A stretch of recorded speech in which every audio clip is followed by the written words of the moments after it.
tungo dito sa sinasabi niyang reklamo. Ngunit isang cursory na pagbabasa lang doon sa aming mga posts o sa social media platform namin, o kahit panoorin nila yung mga Facebook Live na ginawa namin tungkol dito, we had been fair. In fact, pinuri pa namin si Senadora Risa dahil tama yung kanyang pagpuntirya doon sa mga sinabi nung alias Rene sa kanyang video. Maaari namin gawing available ito kay Senadora kung siya lang po ay nagtanong sa amin. Sana hindi ganito. Sana hindi siya nagko-conclude at naglabas na kaagad ng mga pangalan, hindi pa pala sila nakakabasa ng aming mga social media posts. Ano po ang nakikita ninyong implication sa mga vlogger tulad ninyo dahil dito sa legal action ng Senadora?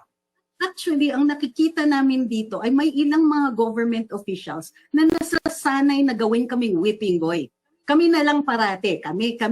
Tignan ninyo, wala ngang nag-circulate, at least ako. And most of the people dun sa listahan niya, hindi ni-repost yung video na yun.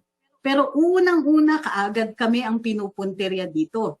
Tandaan po natin, may karapatan pa naman magsalita, magpahayag. At kung tama naman ang sinasabi, ano ang ikinagalit ni Senadora Risa dito? Gayunpaman, karapatan niya na magpaimbestiga, karapatan niya mag-file ng kaso kung sa tingin niya agreed siya. Kung sa tingin niya siya po ay nasira o siya po ay naakusahan dito unfairly, wala kaming problema doon. Ang problema, yung kanyang paglalahad, pagsasabi na bahagi ng misinformation network o kaya nag-circulate ng mga video nitong taong ito, then konting checking naman sana. Sabi ni JP, grabe yung pag-file ni Senator Risa sa NBI, parang complete production. From parking lot to hallway to office cover day. Nihintay ko na lang yung dance number sa dulo. Yung major production number, yung may nagtatumbling-tumbling pa. Here, Wilson is asking, how should the Judicial and Bar Council weigh the balance between legal competence and moral integrity when evaluating candidates for ombudsman, especially in a political climate where independence from influence is both vital and difficult to prove? I think you answered your own question. Andiyan na yan eh. You know, how should they weigh the balance between legal competence and moral integrity? You don't have to balance both. You need both eh. You need the person to be legally competent. Merong may probity, independence. Uy, thank you very much. Alam niyo yan, jurist, ideally a jurist or a litigator of note with a long-standing practice. So, yung mga ganyan, you can establish the how do you call this? The legal competence for that. And then moral integrity, ako kasi I'm moral integrity. Medyo that one you have to interview. Kailangan may character assessment pa yan.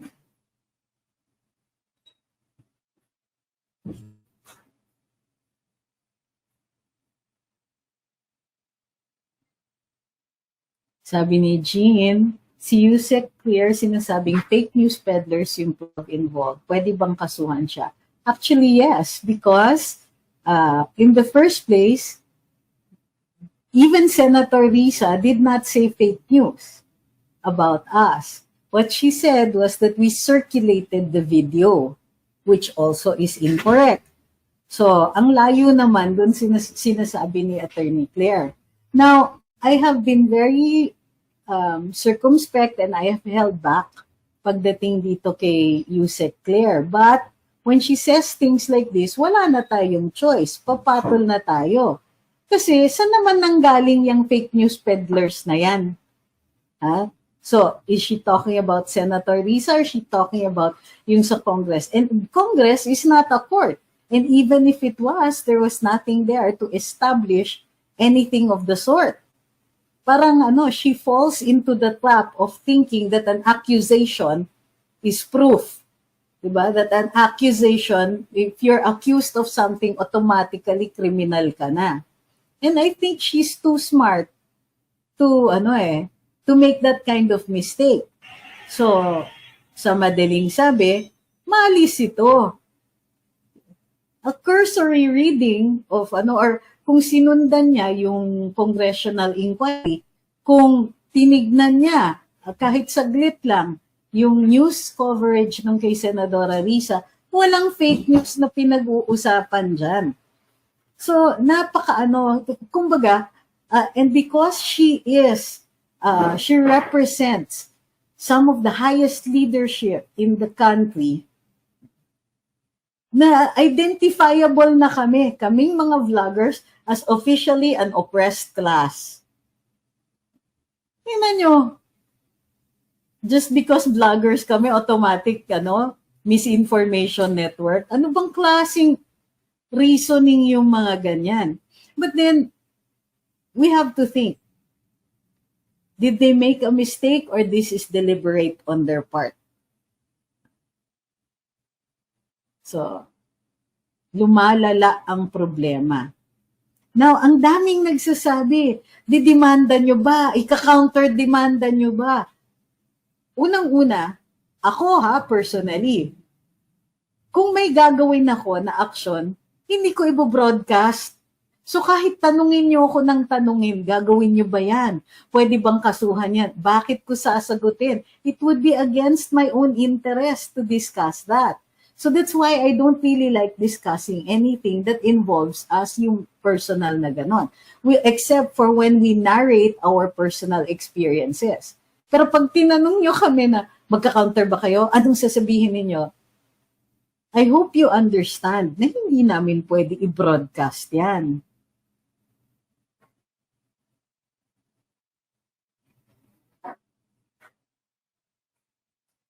Sabi ni Ian, pwede po bang i-bypass ni BBM ang mga na-nominate ng JBC for ombudsman? No. Ito yung proseso, di ba? The JBC will evaluate, then they'll come up with a short list of about 6 names, and then mamimili from that ang presidente. Hi, Miss Lynn. You're welcome. Thank you kay Sir Paul, Ma'am Nerissa, Uncle Levi. Tsaka kay Sir Paul ulit. Sino yung nagpadala ng mga... Ayun. Si Wins Marasigan, thank you very, very much. Wow.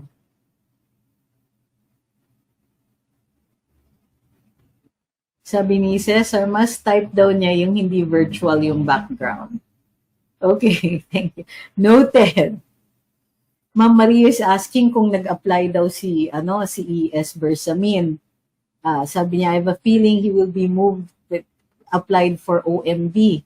Kasi baka daw ma-move na lang siya, distraction ng isang ball.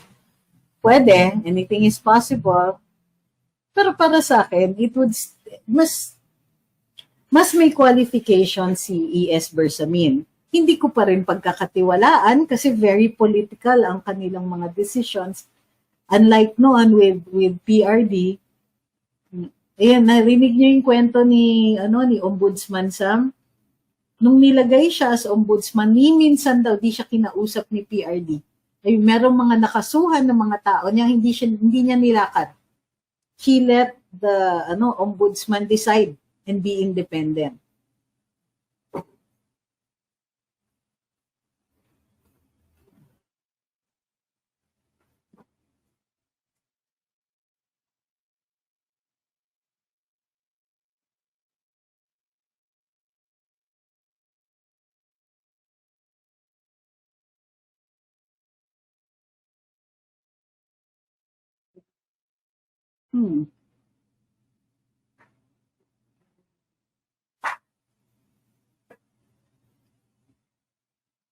Love the carvings. Hi, Eric. You haven't seen this? I should come over.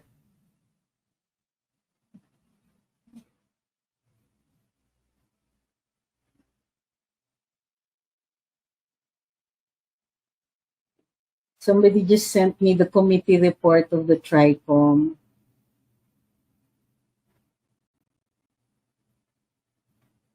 I'll have to read this later on.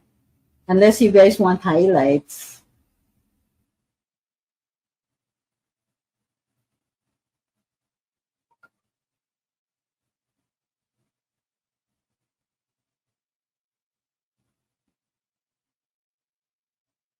Wala pa ako masyadong nakikita.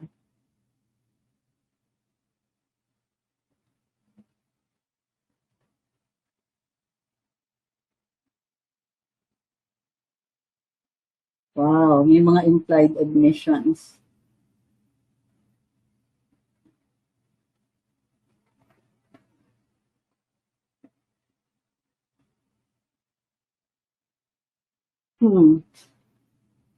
Ay. Sabi ni Samson, I really adore listening to how you dissect and distinguish one matter over another matter. Thank you. But what I like is, yun nga, I like this format, yung question and answer, kasi the discussions will be much more pertinent to what you need to be filled in on. Hi, Miss Maureen. Thank you very much. Hi, Kaki Gori. Sabi ni Ma'am Ola, I mean, nakaka-bother na Risa labeled the Magic 12 as disinformation channels. I followed most of the 12 because like you, nagtuturo ng law and being objective on things. He teaches how to use our coconut. Yun na nga eh. So, some people like to pass judgment without getting to know them. But let's see. Para sa akin kasi, this is also an opportunity to invite Senator Risa to watch us or to read our posts. She won't be happy, sure ako doon. She won't be happy about the posts because she has a different political stance. Kumbaga, iba talaga siya. But we want her to know that we take great pains naman to be more informative every day, to outdo ourselves in becoming more and more informative. We have been even upgrading, diba? In many of our lives, meron tayong slides, so it'll be easier to follow the discussion. Sabi ni Jonathan, Attorney Libayan just got his DDS certificate. Pampakalma, pabati naman sa mga NBI investigators sa live. Hi to the monitoring team of the NBI, if any. I hope you enjoy the show. You can ask questions. Did you see that? Sir, say hi. May I have some treats for sir? Thank you. Not going in. Ayan, go to Ate Abby. Go. Here, go to Ate Abby. Parang earthquake si Sir parati dito. Ayaw ng certificates ka. Sabi ni Art, may statement ba ang Senate on Senator Risa's recent drama? Grabe naman kayo sa recent drama, Oops, bakit nakatalikod yun? There. No, I don't think so. I haven't read of one.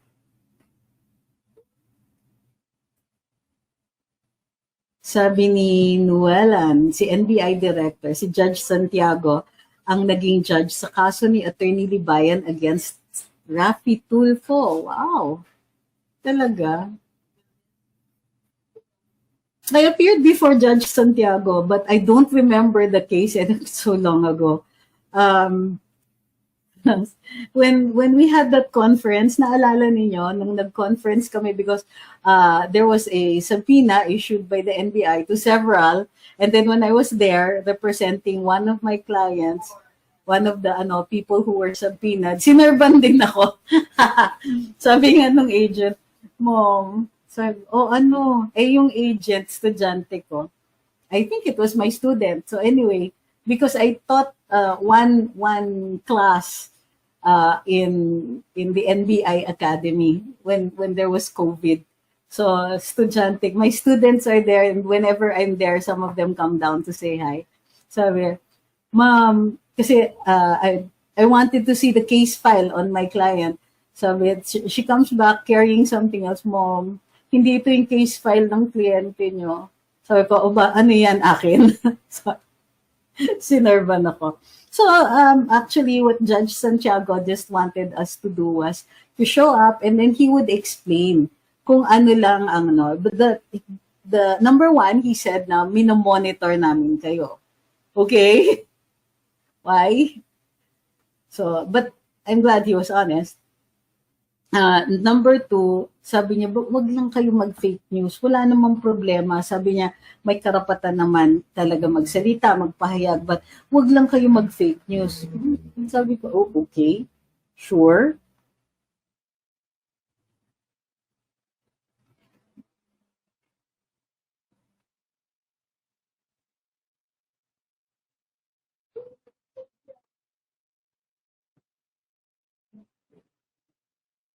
Sabi ni Ian, is Laila de Lima qualified to be ombudsman given nagkakaso siya but dismissed? Pigs are pitching the idea in social media platforms. Alam nyo, when the case is dismissed, she doesn't, wala siyang record, meaning acquitted siya eh. You remember, the Constitution says, you are presumed to be innocent until proven otherwise. Since the proven otherwise did not happen, edi innocent siya. She should not be be made to suffer simply because she was accused. We don't necessarily like former Senator De Lima, but any person who has been accused and then acquitted is innocent and should not be, dapat walang how do you call this? There should not be any innuendo or anything like that about having gone through that.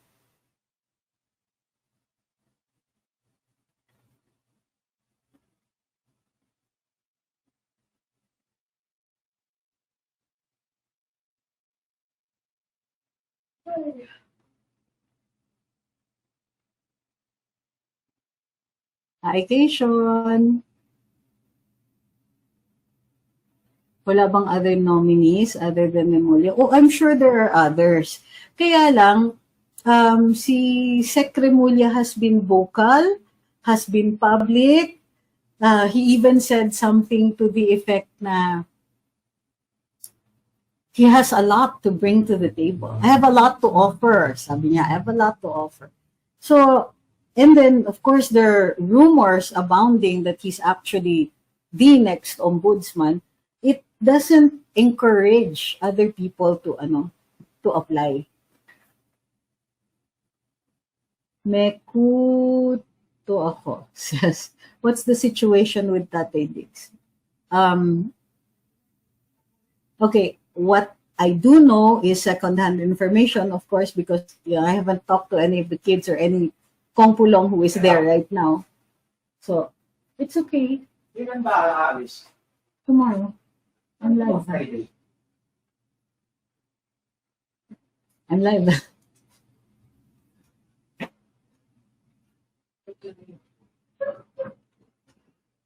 No, I was not able to watch their live last night. I wasn't feeling well. So I had to try to sleep early after our live. Attorney Guanzon, qualified po ba? Yes, she is. Actually, yeah, she is. Back to Senator De Lima. Normally, the preference is to somebody who has been a judge or matagal ng practitioner. Now, si Senadora Laila, yes, has been in the practice of law for a long time. She's actually one of the, in her time, before she became head of human rights, she was considered one of the best election lawyers in the country. That's her former life. And then she became human rights and then became DOJ secretary. So nagbago na yung trajectory ng kanyang career.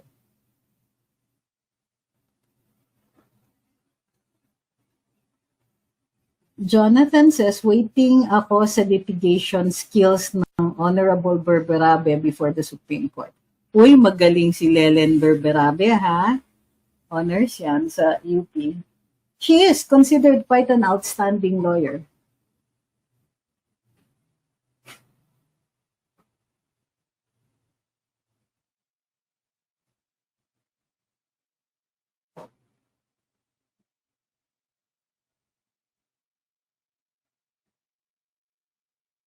Pero sabi ni GL, tama na ang mga alig-alig kung qualified, may dignity ang magiging ombudsman. Well, I understand your naintindihan ko naman po yung sinasabi ninyo dyan.